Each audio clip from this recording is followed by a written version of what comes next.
नमस्कार. आजच्या व्हिडिओमध्ये आपण अगदी म्हणजे मेहंदीच्या झाडाची पानं तोडून फक्त पानांपासून एक सुद्धा याच्यात तुम्हाला घटक असा दिसणार नाही जो की तुम्हाला भेटत नाही किंवा तुमच्याकडे नाही आहे किंवा ते केमिकल युक्त आहे. फक्त आणि फक्त नॅचरल गोष्टींचा आपण आज हेअर पॅक बनवणार आहोत. तर जसं की तुम्हाला व्हिडिओमध्ये दिसत आहे, मी जेव्हा आता म्हणजे गावी गेले होते तेव्हा शेतामधून नॅचरली मेहंदीची पानं अगदी फ्रेश जस्ट तोडलेली त्याचा हेअर पॅक बनवला होता आणि त्याचे जे रिझल्ट्स आहेत ना, आता मला वाटतं व्हिडिओ एडिट करेपर्यंत वगैरे 1 वीक गेलेला आहे ह्या गोष्टीमध्ये. पण त्याचे जो कलर आहे आणि त्या गोष्टींचा जो रिझल्ट्स आहे ना, तो खरंच एवढा छान आहे ना. जर तुमच्याकडे ही गोष्ट अवेलेबल असेल, म्हणजे जर तुम्हाला मेहंदीची अशी फ्रेश पानं भेटत असतील किंवा फ्रेश भेटली नाहीत तरी सुकलेली पानं जी की ऑनलाईन भेटतात ती भेटत असतील, तर ट्रस्ट मी, तुम्ही नंतर मार्केटवाली जी मेहंदी असते ना, म्हणजे जी पावडर भेटते ती नंतर तुम्ही कधीच नाही लावाल. बघा इथे मी माझ्या एका हेअर पॅकपुरती मेहंदीची पानं फ्रेश घेऊन आलेली आहे. त्याच्यानंतर त्याच्यात जे थोड्याशा काठ्या किंवा देठ वगैरे आले होते ते मी काढून टाकले आणि त्याच्यानंतर मी जास्वंदाच्या झाडाची पानं, आता बघा जसं जास्वंदाच्या फुलामध्ये खूप चांगले तुमच्या केसांना सॉफ्ट करण्यासाठी, तुमच्या केसांना हेअर ग्रोथ देण्यासाठी घटक असतात, तसेच ते घटक तुम्हाला जास्वंदाच्या पानात सुद्धा दिसतात. त्याच्यामुळे मी इथे जास्वंदाची पानं घेतलेली आहेत. आता हा हेअर पॅक मेहंदीचा बनवण्यासाठी जे पाणी लागणार आहे ती इथे मी बनवत आहे. आता त्याच्यासाठी मी इथे लोखंडाची कढई घेतलेली आहे. त्याच्यात मी कढीपत्ता, मेथ्या आणि जवस असं 3 गोष्टी वापरलेल्या आहेत आणि छान हे उकळून पाणी मी अर्ध होईपर्यंत, म्हणजे जर तुम्ही 1 ग्लास पाणी घेतलं आहे तर त्याचं तुम्हाला अर्धाच ग्लास पाणी करायचं आहे.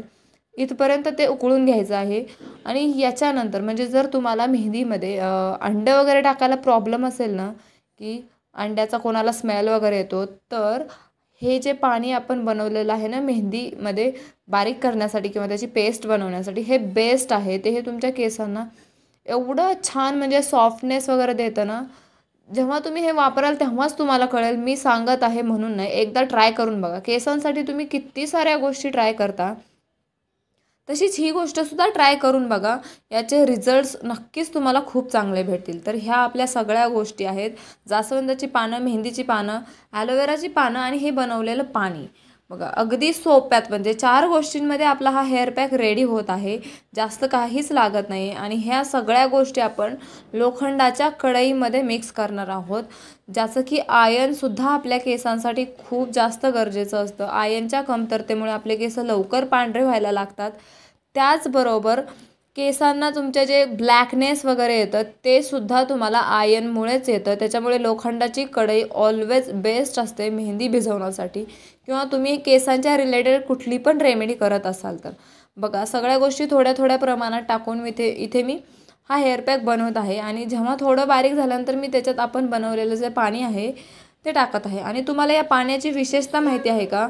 तुम्ही हे पाणी ॲज अ टोनरसुद्धा यूज करता, हे हेअर ग्रोथसाठी आणि तुम्हाला इन्स्टंट म्हणजे सॉफ्टनेस देण्यासाठी केसांना बेस्ट टोनर आहे जे आपण बनवलेलं आहे जवस, मेथी आणि कढीपत्त्याचं. तर बघा खूप छान, अगदी असं कुठली तरी एखादी चटणी आपण जसं समोस्यासोबत वगैरे बनवतो ना, तसा हा हेअर पॅक बनतो. हा बनल्या फ्रेश आहे. या सगळ्या गोष्टी मी जस्ट घेऊन आलेल्या आहे शेतातून आणि लगेचच त्याचा हेअर पॅक बनवलेला आहे. त्याच्यामुळे हे तुम्हाला असं दिसत आहे. पण जेव्हा तुम्ही 1-2 तास हे कढईमध्ये झाकून ठेवता ना, त्याच्यानंतर तुम्हाला त्याचा इन्स्टंट कलर चेंज झालेला दिसतो. आता बघा हा मी एकटीसाठी बनवलेला आहे आणि कढई थोडीशी मोठी आहे, त्याच्यामुळे तुम्हाला कढईमध्ये थोडंसं कमी दिसत असेल, पण किती छान याची प्युरी बनलेली आहे ना ते तुम्हाला दिसेल. तर बघा मी इथे तुम्हाला हात लावून सुद्धा दाखवते. जस्ट मी हात मेहंदीमध्ये डिप करत आहे आणि बाहेर काढला आहे. म्हणजे अगदी 1 ते 2 सेकंडमध्ये त्याचा जो कलर आहे ना माझ्या हातावरती सुद्धा तुम्हाला दिसत आहे. जर हा कलर तुमच्या हातांवरती एवढा छान दिसत आहे तर केसांना ते तुमच्या किती हेल्दी असेल ना, तुम्ही विचार करू शकता. म्हणजे मी तर हा हेअर पॅक जस्ट बघूनच एवढं खुश होते ना, की यार म्हणजे हे केसांवरती नक्कीच मॅजिक करणार आहे, असंच माझं म्हणणं होतं.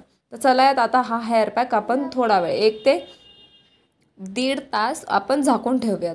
आता बघा हे बनवल्यानंतर तुम्हाला काय करायचं आहे, झाकून ठेवायचं आहे. म्हणजे ज्या गोष्टी आपण सगळ्या एकत्र मिसळलेल्या आहेत ना, त्या थोड्याशा सेटल व्हायला. त्याचबरोबर आयर्न म्हणजे जे आपण लोखंडाच्या कढईत ठेवलेलं आहे ना, ते आयनसुद्धा तुमच्या मेहंदीमध्ये उतरायला हेल्प होईल. आता बघा तुम्हाला मेहंदीचा कलर चेंज झालेला दिसेल आणि हेच मॅजिक आहे लोखंडाच्या कढईचं. त्याच्यामुळे मी तुम्हाला प्रत्येक व्हिडिओत सांगत असते की कुठला पण हेअर पॅक, कुठली पण केसांच्या रिलेटेड रेमेडी बनवायला तुम्ही लोखंडाचंच भांडं वापरत जा किंवा लोखंडाची कढई वापरत जा. आता याच्यात आपण थोडंसं तेल टाकूयात, केसांना ड्रायनेस यायला नको. याच्यात आपण जवस वापरलेलं आहे त्याच्यामुळे ड्रायनेस तर येणारच नाही आहे, पण ऑइलसुद्धा तेवढंच बेस्ट काम करतं तुमच्या केसांसाठी. तर बघा आता आपण लावून घ्यायचं आहे. लावण्याची प्रोसेस आपली सेम आहे. आपल्याला स्कॅल्पपासून पूर्ण म्हणजे मुळांपासून शेंड्यापर्यंत सगळीकडे तुम्हाला मेहंदी लावून घ्यायची आहे, अगदी व्यवस्थित छान. ही हेअर ग्रोथसाठी तुमच्या हेल्प करणार आहे. तुम्हाला हेअर फॉलची प्रॉब्लेम असेल ना तर ती कंट्रोल करण्यासाठी, तुम्हाला डॅन्ड्रफची प्रॉब्लेम असेल ते घालवण्यासाठी, तुमच्या केसांना अगदी महागडा कलर जो टच जातो म्हणजे फिनिशिंग येते ना, म्हणजे जसं की शाईन म्हणा किंवा एकदम असं लस्टर जे म्हणतात ना केसांना चमकणारं, एकदम असे सुळसुळीत आणि सरळ केस तुमची हा हेअर पॅक लावल्यानंतर होतील. खूप छान जे रिझल्ट्स आहेत ना ते तुम्हाला या तुमच्या केसांवरती बघायला भेटतील. त्याच्यामुळे तुम्ही एकदा हा हेअर पॅक नक्कीच ट्राय करू शकता. ज्यांना मेहंदीची पानं भेटत नाहीत ते ऑनलाईन सुकलेली मेहंदीची पानं जी असतात ना ती सुद्धा तुम्हाला ऑनलाईन भेटून जातात. कुठल्या पण ऑनलाईन साईटवरती, ॲमेझॉनवरती वगैरे तुम्हाला भेटून जातील. किंवा तुम्हाला याच्यापेक्षा बेस्ट ऑप्शन, तुम्ही कुंडीमध्ये सुद्धा एखादं मेहंदीचं झाड लावू शकता आणि त्याची फक्त जसं आपण कढीपत्त्याची पानं हेअर रेमेडीसाठी यूज करतो तसं तुम्ही 4-4 पानं किंवा 1-2 फंट्याची पानं वापरून सुद्धा त्याचेसुद्धा हेअर पॅक आहेत ना ते खूप छान होतात. इथून पुढे तुम्हाला नॅचरल मेहंदीच्या म्हणजे झाडाच्या पानांवरती जे बनवलेले माझे केसांच्या रिलेटेडचे रिझल्ट्स आहेत ना किंवा रेमेडीज आहेत ना त्या भरपूर बघायला भेटतील आणि त्याचे रिझल्टसुद्धा खरंच खूप छान आहेत. तुम्हाला माझ्या केसांचं म्हणजे ते टेक्स्चर दिसत असेल, अगदी केस म्हणजे कसे पण असे मी विंचरलेले सुद्धा केस नाही आहेत हे, पण तुम्हाला दिसत असेल याचं जे टेक्स्चर आहे किंवा जे सॉफ्टनेस आहे ना हे फक्त मेहंदी लावून एकदा शॅम्पूने वॉश केलेले केस आहेत. हां, आणि शॅम्पू लगेच लावायचा नाही आहे, ऑइलिंग करायचं आहे, तुम्हाला 1 दिवसमध्ये द्यायचा आहे आणि त्याच्यानंतर तुम्हाला शॅम्पूने केस वॉश करायचे आहेत. माइल्ड शॅम्पू वापरायचा आहे आणि तो सुद्धा डायल्यूट करून यूज करायचा आहे. ह्या छोट्या छोट्या टिप्स आहेत, ह्या प्रत्येक व्हिडिओत मला वाटतं रिपीट करायला नाही पाहिजे किंवा लागल्या नाही पाहिजे. ह्या तुम्हाला माहिती पाहिजेत आणि रिझल्टसुद्धा तेवढेच सुंदर भेटतात. आय होप की व्हिडिओ तुम्हाला आवडला असेल आणि आवडला असेल तर व्हिडिओ लाईक करा, शेअर करा, कमेंट करायला विसरू नका.